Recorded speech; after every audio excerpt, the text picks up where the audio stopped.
one that we know that there's still stuff there, and everybody gets to try their hand at their new machine and their new skill set, find some Civil War relics. And of course, we're there to coach them along.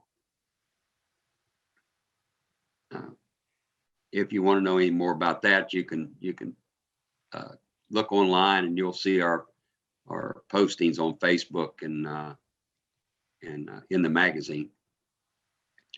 So I've had a strong background, used all the machines, pretty much all of them. There's some I won't use, but I've found that if you're wanting to decide on what machine to use, and I wanted to throw this in too, you can go to a paid group hunt or to a relic or a metal detecting club hunt and just watch and see who finds the most stuff, and then look and see what kind of machine they're using, and then look at the next guy and see what kind of machine he's using. And if after a while you figure out, well, there must be something to that machine. And that's how I've, over the years, carefully selected what machines I keep on the wall in my relic room. Can everybody see the screen? Okay, good. Once again, Bob, you just tell me when you want me to flip slides and I'll flip slides. Okay, I'll say next. Okay. This presentation I put together probably 5 years ago, trying to cover the basis of new people to the hobby and point out some things of interest to seasoned metal detectorists. And I call it metal detecting the ultimate hobby. And you'll probably see why as we go along here. Next. A little bit about this picture. Relic hunting and metal detecting in general, when you get a group of guys together, or you make friends. Well, I made friends at a paid relic hunt, and we got to palling around, and a couple years later he gave me a call and invited me to go on a mini hunt to a Civil War camp in West Virginia. This picture was taken near Huttonsville, West Virginia. There was a Union camp on this property, and he invited about 6 people, and we camped out for the weekend and metal detected. And I point this out because what other hobby can you find a scenic view like that to wake up to in the morning? This just happened to be the hills of West Virginia. We found a few bullets and a couple buttons, and nobody found anything great, but we had a good time, which is the biggest part of the hobby. Next. Next. I think every one of us has a little bit of pirate in us. We're all treasure hunters.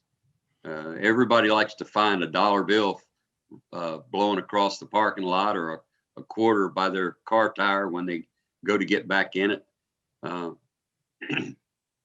Metal detecting gives you an edge on that setting. You've got something you can find some treasure with in your hand. Next. Again, the metal detecting puts you in the outdoors. You're getting exercise. You're breathing fresh air, and you're having, you can have a great outdoor time. Next. Another good aspect of metal detecting is there's really no age barrier. And I didn't put it in the slide, but there's here lately, there's no disability barrier either. I just recently went to last year, a seeded relic hunt in Culpeper County, Virginia. And I saw this fellow with these things on his head. And what they were devices that married up to a cochlear implant. Basically, this guy was deaf. And he was out there digging Civil War bullets better than anybody else. At the end of the day, he dug 100 Civil War bullets, whereas the next fella had dug about 40. So some disabilities are no longer a barrier to metal detecting. Next. And as you probably already know, I'm preaching to the choir for some of you, but it's the only hobby that'll pay for itself. Unless you hit it big in golf or fishing or whatever, you can pay for your equipment and maybe make a little money if that's the way you want to do it. Next. I broke metal detecting down into 3 categories. Next.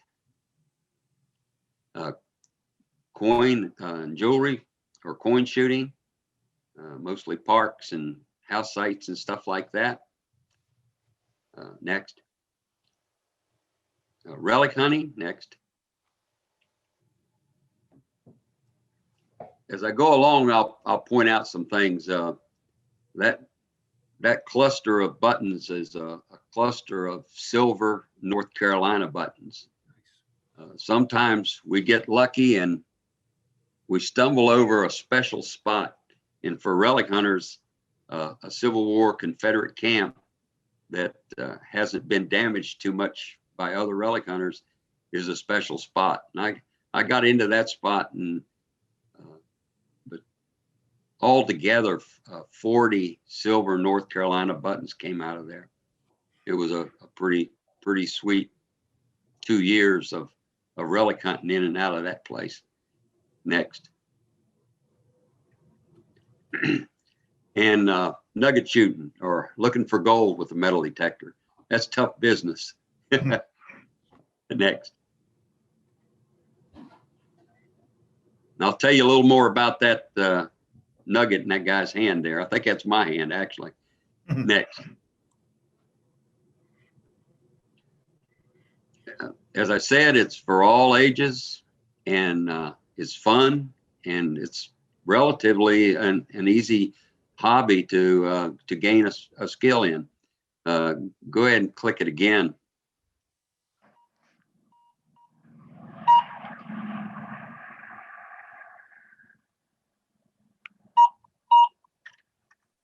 That's my grandson with a Go Find 60. And MindLab asked me to make a little video for him to show the easy use of the Go Find 60, and that's what I put together for him. God.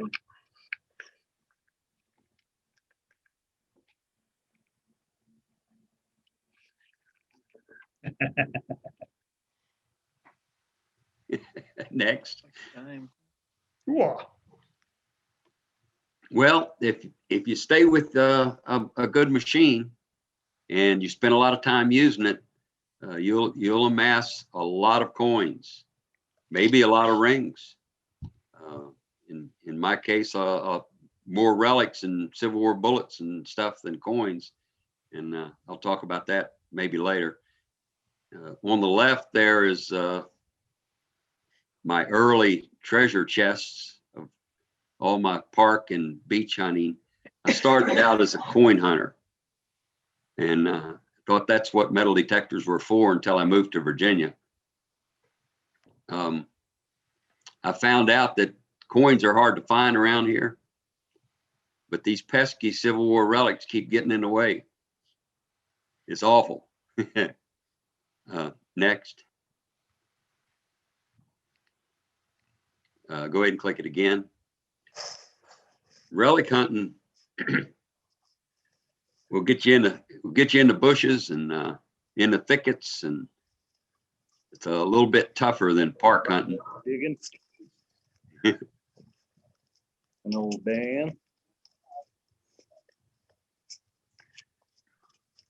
Next. Nice. Civil War relics. And I'm sure in Colorado there's some relics too, but they're not only valuable in dollars, they are valuable as a historical record. And I'll give you some examples of those as a little background.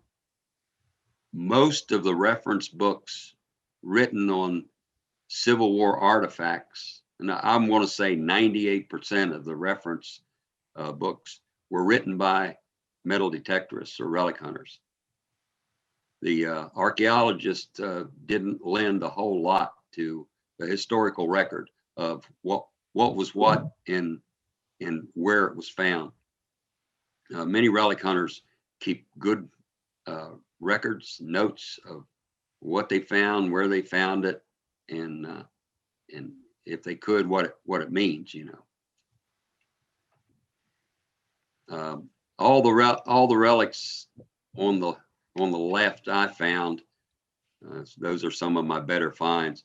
And Colonel Lyle's pen, which I'll talk about later, was found by a friend of mine, and that's kind of a neat story. I'll even tell you about the dollar part of that.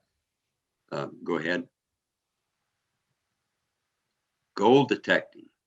If you've ever hunted for gold nuggets, that's a lot of hard work. Often as not, you're digging in rocks and hard pan and what do y'all call that, caliche? Something like that.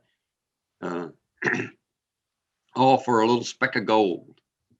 Sometimes you can find something bigger, but and I'll show you that here a little bit later. Next. Good thing about gold is it is worth its weight in gold. I think it hit what, 1,800 here lately? Yep. Now. Next. Wow, there we go. Go ahead. Next. Ooh. That's a almost 7-ounce nugget found in Virginia. Another friend of mine, I've got a lot of friends, named Barry. He got permission on a old Virginia gold mine to metal detect him and 2 of his friends. He had the metal detector, and his 2 friends would do the digging. That guy's a smart guy. Well, he got a pretty good reading, and this is going to be hard to believe, but it's true. Approaching 4 feet. That's the nugget he was hearing. And this is in highly mineralized Virginia soil. The other little nuggets were in the same area, in the lower left picture and on the scale. Far as we have determined, that's the largest gold nugget found in Virginia in modern times. I think there's a bigger one that Thomas Jefferson supposed to have found that's in the Smithsonian, but that he called it a muffin. He sent me a picture. He says, "What do you think about this muffin, Bob?" Next. Oh, we got to have a quiz. Does anyone know who invented the first metal detector? Reese and Kevin excluded.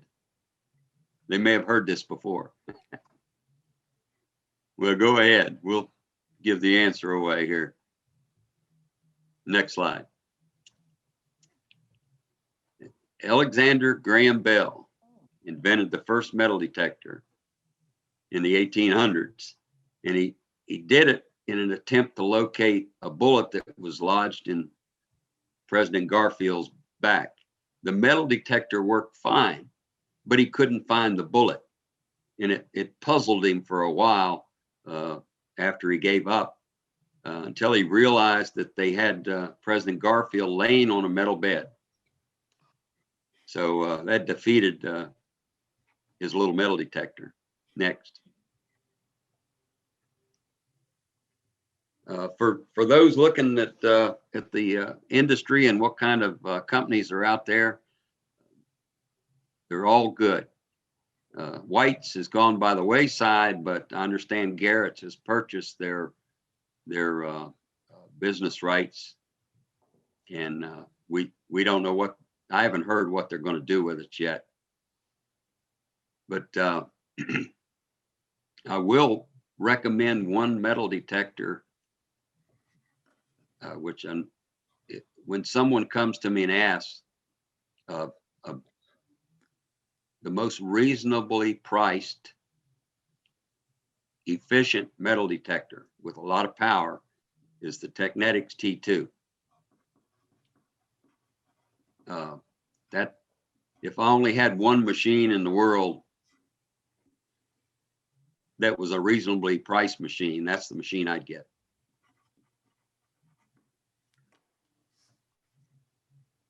Next. Uh-oh, we got another quiz. Go ahead. For the ladies, if this is probably too late to ask you this question, but I know you have other hobbies. A good sewing machine costs $200 or $300, you know. In other hobbies like even cooking, you can put a great investment into pots and pans. Go ahead and hit it again. And for the fellows, if you've bought a fishing boat or a set of golf clubs, you know you've got a large investment in a hobby that's probably not going to pay you back very much. Go ahead. Cost of metal detectors. Go ahead. You can pay anywhere from $180 to $8,000. I think that $8,000 machine has come down to $7,000 now, but that's the Mind Lab. I can't think of the GPZ or something like that. It's a gold machine that is full of power and no discrimination. Go ahead.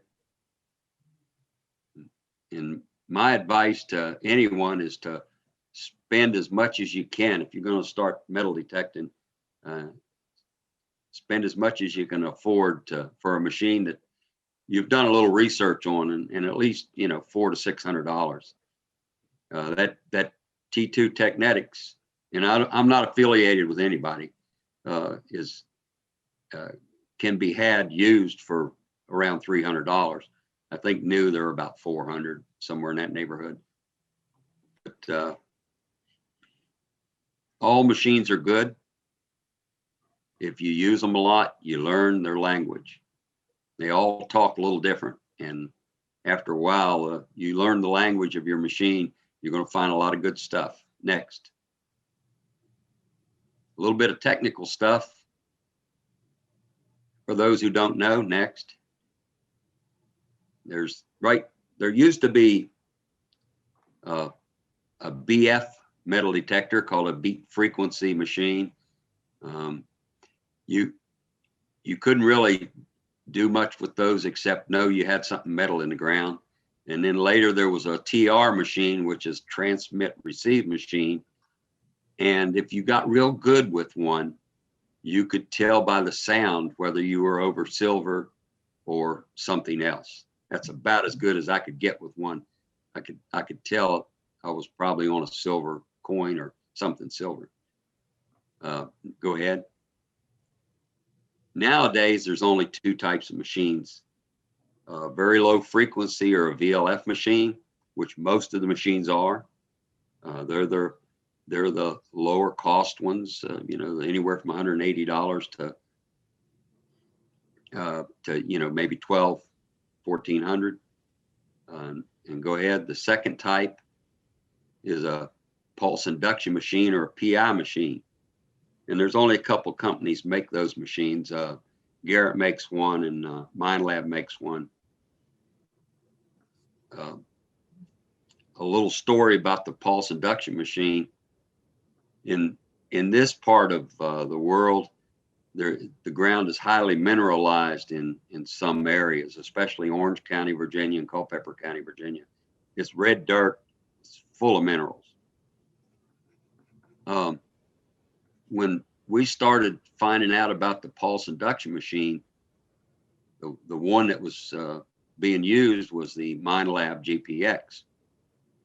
So I got one. As soon as I saw what it would do, I watched some guys at a relic hunt, and these 3 guys that had the PI machines, they come out of the fields with their pouches full. So I knew that was the machine I was going to get. The next week I ordered one and tried it out, and boy, it changed my world as far as hunting in mineralized soil. I found a lot of stuff with that MindLab GPX. Well, as time went along, there was only a few of us using those machines, and a guy named Aquachigger, you all probably seen some of Bo's videos.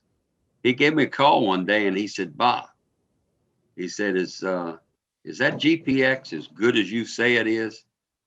And I say, "Bo, all I can say is it's not fair to own one." Well, he had a deal on a used one, and he got it. And I ran across him at a relic hunt 3 or 4 months later. He grabbed me by the arm and he said, "Bob, you're right. It's not fair to own one." So, it's listen to some of the folks that are experienced, and they won't steer you wrong. Next. Ground conditions. Go ahead. Mineralization, of course, most of you know, will defeat your machine. It'll defeat a VLF machine pretty quick. Pulse induction machine doesn't know there's any mineralization in the ground. So mineralization is not too much of a factor with a pulse machine. Next. And whether the ground's wet or dry will, if it's got a little moisture in it, it'll greatly enhance your signal so that you can hear items in the ground a lot easier. Not on the slide is how many of you hunted about 3 days after a full moon? And have you ever noticed that your finds increased? I'm not saying they do. I'm just asking. That's one of the old timer sayings we have around here, is if you've only got a couple of days in the month to go metal detecting, go about 3 or 4 days after a full moon. And there may be some physical logic to that. We do know the full moon pulls on the earth, and it may make the ground raise up and get a little fluffier. I don't know. That's what they say. Go ahead. A little more technical stuff. Go ahead. Oh, don't forget the laws. Go ahead. It seems that the federal law is pretty easy to follow. If it's federal property, you can't metal detect on it. No, absolutely no. And their statutes are deadly. I forget what they got. They raised them 5 or 6 years ago to something like 5 years and $250,000 or whatever. It's more than I could stand. So I stay off federal property. State laws vary from state to state. In the state of Virginia, you can't metal detect. You cannot metal detect on state property. And each county has its own rules, or sometimes they have no rules. In the case of Orange County, they do not have an ordinance against metal detecting. However, if you ask the county supervisors, you will get a no answer. And I pushed it a little bit and, braced it with my local representative and kept asking questions and asking questions. And finally, the answer was, in the absence of an ordinance, they would have me arrested for stealing county property.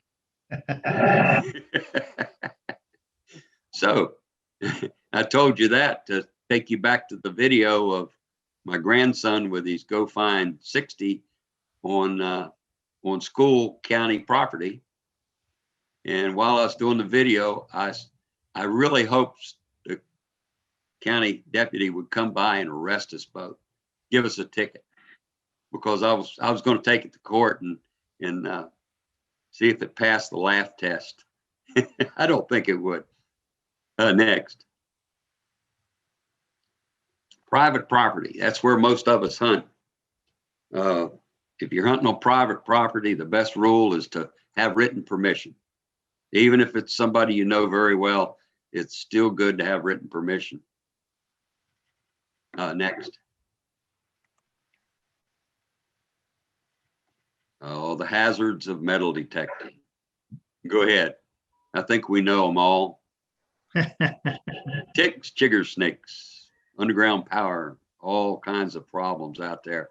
The other thing with underground power, if you go over a power line or get around one of them little dog fences, you're not going to do very good with a metal detector. It's going to drive you crazy. In Virginia, we have both Lyme's disease and Rocky Mountain spotted fever. So that's something we're kind of careful about. Next. Always leave a detecting site better than you found it. Go ahead.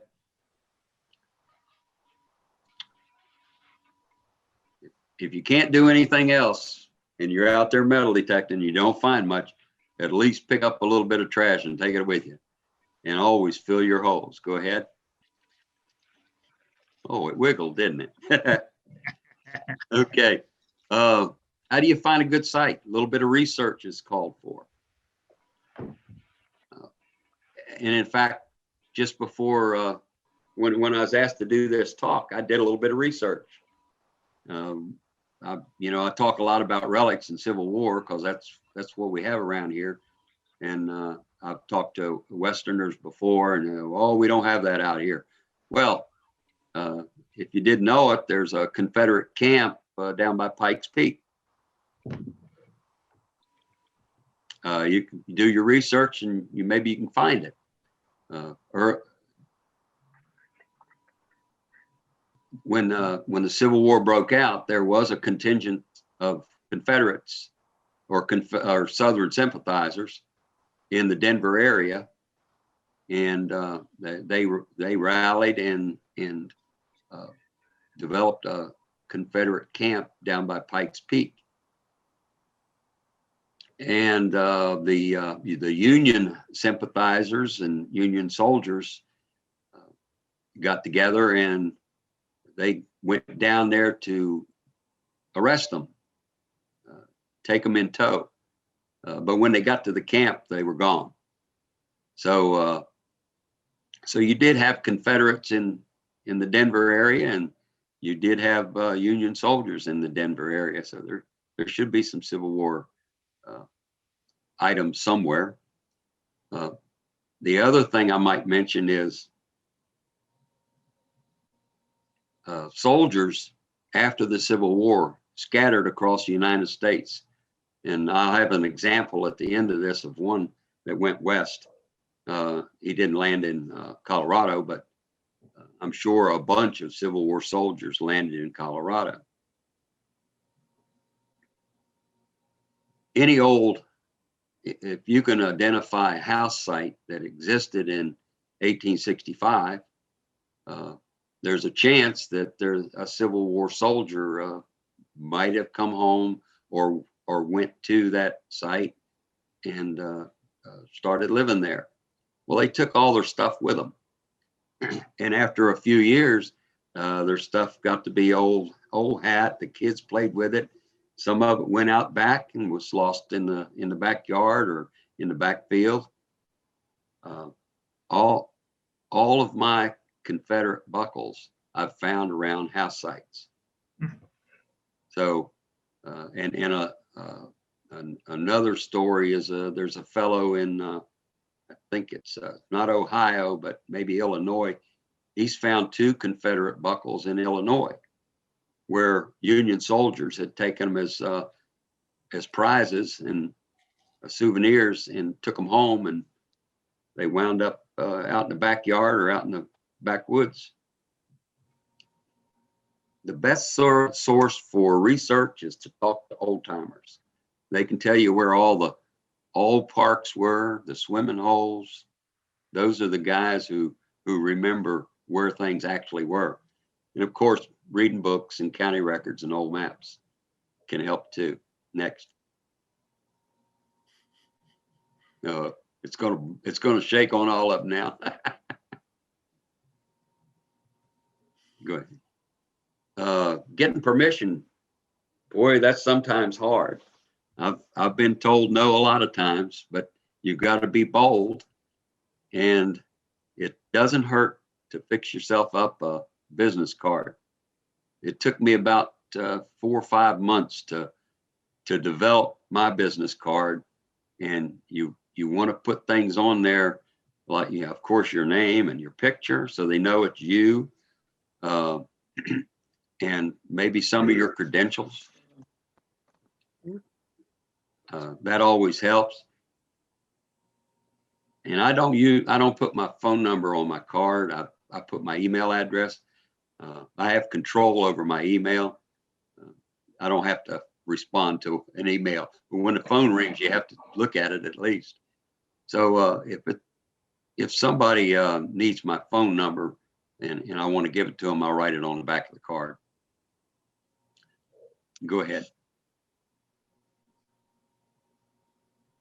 Oh, I said that, didn't I? Go ahead. It's best to present yourself like you're going for a job interview. Look pretty good. Don't go in there looking like a homeless person and hand them a business card and ask for permission. That doesn't help at all. Go ahead. Oh yeah, you got to knock on doors. I think I've seen more references to door knocking in the past year on Facebook than I've seen for a long time. They'll say I went out knocking on doors, and they're doing the right thing. That's the way you might get a good yard to hunt in. Go ahead. Oh, do it again. If you do get permission, it's best to have an agreement. Don't just start digging, because when you find a handful of coins and the property owner sees it, silver coins especially, it does something to people. Gold and silver does something to people. Even though they said you can have everything you found, some of them will make you give it up. Go ahead. Something I've always done, especially on a good piece of property that I'm finding some nice things, is I always put together a relic box and give it to the property owner. That's only the right thing to do, and plus it ensures that you'll get permission the next time you want to go there. Go ahead. Oh, that blinking stuff again. Okay. I don't need to talk too much about a local relic club, but some folks I've given this talk to didn't have one, or there wasn't one in their particular area. So I always tell them, if there's not one around, Facebook's a great place to get a conversation going and maybe start one. That's what I did in this area. There was none in Orange County, Virginia. So I put a post out on Facebook, and before you know it, we had a 40-member club the first year, which is really too many. But I like to keep it around 40 or 50 people. So you've got a good club going out there. I heard you have about 90 people, 100. Oh my. I know whenever we announce we're going to have a little relic hunt, club hunt, all of a sudden our membership skyrockets. So, well, we got, I don't want to say we're nasty, but we don't tell anybody anymore. If you're a member of the club the day we establish a hunt, you're the ones that get to go, and we don't use it as a club membership drive. Next. Oh, David, there's a question. The North-South Trader magazine is print only. We've never gone to digital. Oh, okay, awesome.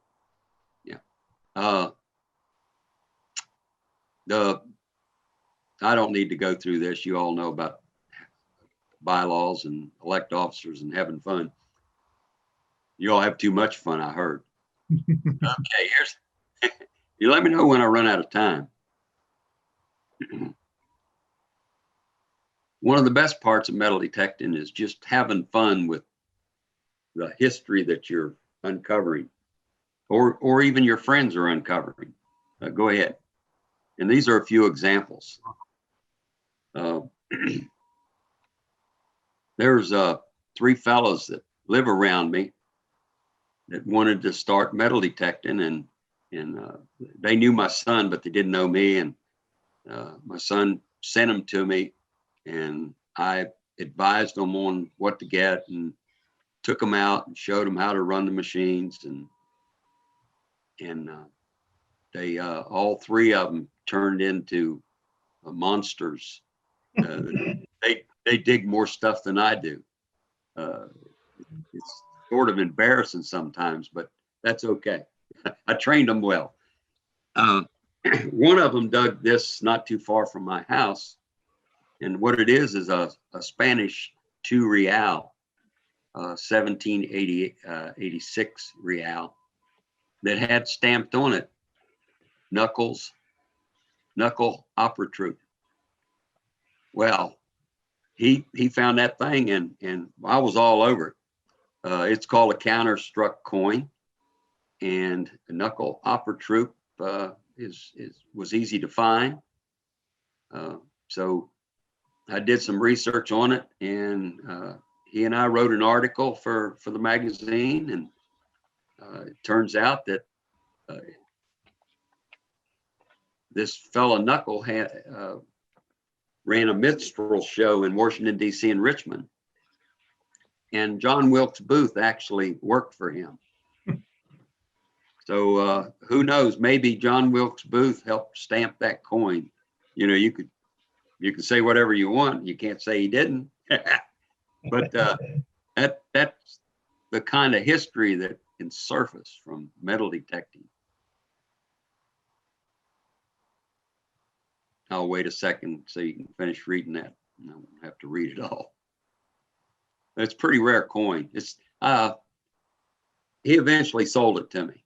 I didn't mention, but my passion is Spanish coins, cut coins, coins that they cut to make change, and counterfeit coins and counterfeit devices. So I had to have this in, Spanish silver. I had to have that in my collection. He eventually sold it to me. Or maybe we traded a metal detector and some money. But whatever it was, he was happy. I was too. Go ahead. A fella that I knew but didn't know well over in Culpeper County found this silver 3-ring Civil War bullet. in what's known as the Brandy Station camps.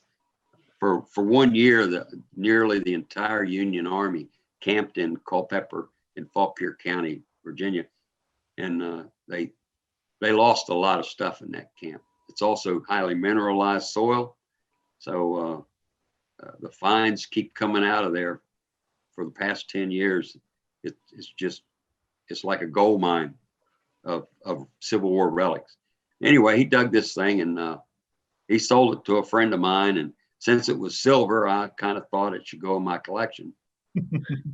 And the guy he sold it to gave me first shot at it, and after about a year, he offered it to me, and I bought it. And after I put it in my collection, it didn't really look right. It wasn't a coin, and it wasn't something made out of a coin. So I made sure it went to another good home. But this silver bullet is only one of 3 known, and this is the only one that was excavated. The other 3 were found in trunks and homes of Union officers. This guy was a sergeant, but his dad was the company commander. So what we think, and we haven't found the proof of it yet, was while they were camped in Brandy Station, a contingent of South Boston, Massachusetts elites came and visited the camp for 2 or 3 days. And we like to think that they brought these silver and gold bullets and gave them to the officers, and at least this one to a sergeant. And on it is his name's inscribed on it, and he's George Baldwin, 3rd Corps, 1st Mass, Infantry Company E, is all inscribed on it. The other versions of this that were found in trunks were found with little bars. You can see a bar below the shield on that one. That's actually on the right. That's a picture of a gold one. It had they have bars on them with other campaigns like Chancellorsville and Wilderness, other Civil War campaigns. This one did not have any bars with it. So we think he lost it shortly after it was given to him in camp before these other campaigns took place. Go ahead. And I'm sure in Colorado, you're going to find, somebody's going to find something with a name on it that's old, that can be researched, and you know, you can have a good time either writing a story about it, an article, you know, research it back to the ancestors, and then come forward to their who is alive today. That's been done a number of times. I tried to do that with Colonel Peter Lyle's pen. Go ahead. This is Gary Jenkins. He's a Culpeper, Virginia relic hunter who fortunately found this gold pen, a gold-plated combination pen. They had those back in the Civil War days. You could twist it to make the lead pencil come out, or you could slide a gold ink nib out and write in either ink or pencil. This turned out to be one of the coolest things I ever owned. Go ahead. That's Colonel Peter Lyle. He was colonel of the 19th Pennsylvania Volunteers, which was a 90-day Civil War unit.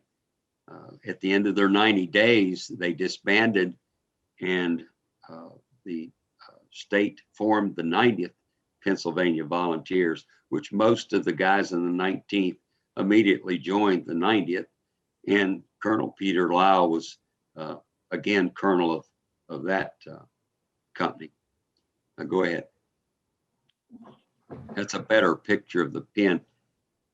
The background on the pen, Gary dug it, and him and his digging partner one day had a 2-day yard sale. They decided to get rid of their Civil War relics. Well, they had it all day Saturday, and they were going to have it all, at least half a day Sunday. And I went in a flea market shop in Culpeper, and a relic hunter I know says, "Bob, did you go to the yard sale?" And I said, "What yard sale?" He says, "Oh, them guys are selling all the relics." I says, "Where?" So off I went. Of course, I was almost too late to get any of the good stuff that they sold. But I rummaged around in their showcases, and this gold pin was laying there, and I picked it up and looked at it and thought, well, it's just one of those Civil War gold pins. It's not something I'm interested in. And Gary said, "Bob," he said, "there's a guy's name on it." So I picked it back up again, and sure enough, inscribed in period script was P. Lyle. And I said, "Well, how much you got to get for this thing?" He says, $40. And I said, "Well, I'll take a chance. See if I can find out who this guy is." Well, I paid him the $40, and he turned out to be, him and his digging partner turned out to be real good friends of mine. And I told him, I said, "I'll tell you what, if this turns out to be something valuable, I'll research it and I'll write a story on it, and then we'll sell it. And I'll give you half of what it sells for, less the $40. I get my $40 back." So I researched it and found out that it could be P. Lyles. There's only 2 P. Lyles that I could find in the Union records. One was a Peachy Lyle. He never made it to Virginia. So this Colonel Peter Lyle was the best suspect. Now, I had to find some record of Colonel Peter Lyle in the 19th and 90th being in the area of Culpeper that it was found. There was a camp there, Civil War camp. And I was also informed that there was Civil War buttons that had a big NG on them found in that camp. Well, that NG stands for National Guard.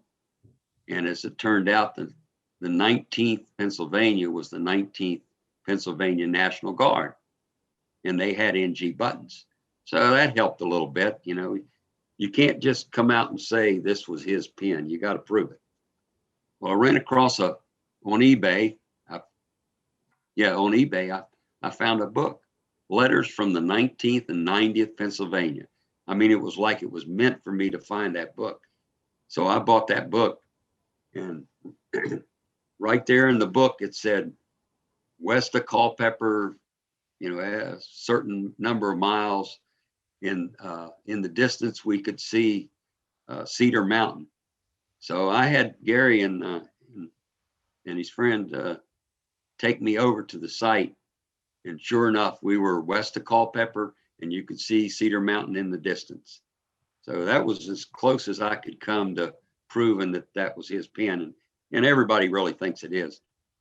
And I wrote a good story, and that story was in the American Digger magazine. Go ahead. And that's pretty much what I told you. It was lost in 1864, and Gary found it in 2004. Well, I sold that pen at a relic show for $500. And I called Gary up and told him meet me at the meeting place, and I gave him $250 and then took $40 of it back. He was about as happy as anybody I ever saw. Of course, I wasn't sad either, although I did do a lot of work on it. And a year later, I traded for that pen again. I got it back. I wanted it back, but after I had it back, I really didn't want it. I don't know. You don't know why you do things, but I sold it again for $500. So I sold that one twice. I might mention too that I'm one of the relic hunters who I sell most of my relics. I keep a lot of the coins, and the reason I do that is I don't have a strong attraction to keeping all the relics I find. I take the money that I make from selling relics and buy my cut coins and counterfeit coins, which are sometimes very expensive. Go ahead. That's a little more about Colonel Peter Lyle. He was actually in a general's position at Gettysburg, serving as he was serving as a general's position, and he got wounded a couple times during the war. He wrote a report. He was also at Antietam. He wrote a report and I think it was in pencil, recording his company's activities at Antietam. And one of the things he wrote was when the morning sun came up and the dew or the fog cleared, there was like 300, 400 Confederate dead in front of his lines. And I'm sure certain he wrote that report with that pen. So that makes it kind of chilling. You know, you think you held in your hand a pen that chronicled the Civil War from a firsthand position of a major colonel.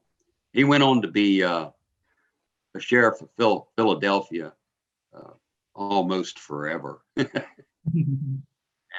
We tried to find relatives, and he never married.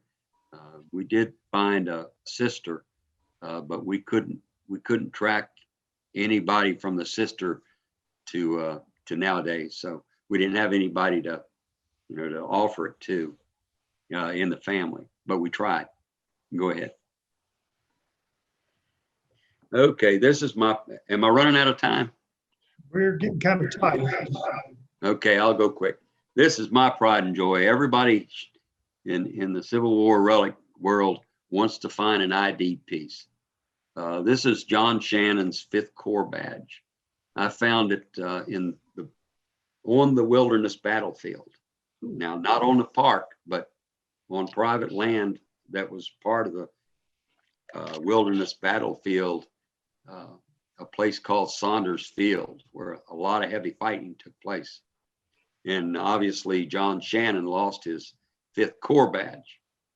The Maltese cross is the 5th Corps symbol. Well, boy, did I have fun researching this guy. And I've wrote probably 3 different stories or articles on this one item.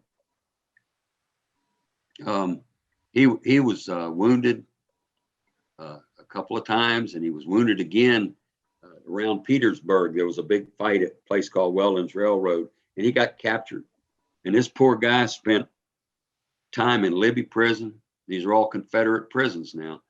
Belle Isle prison and Andersonville. Of course, everybody's heard about Andersonville.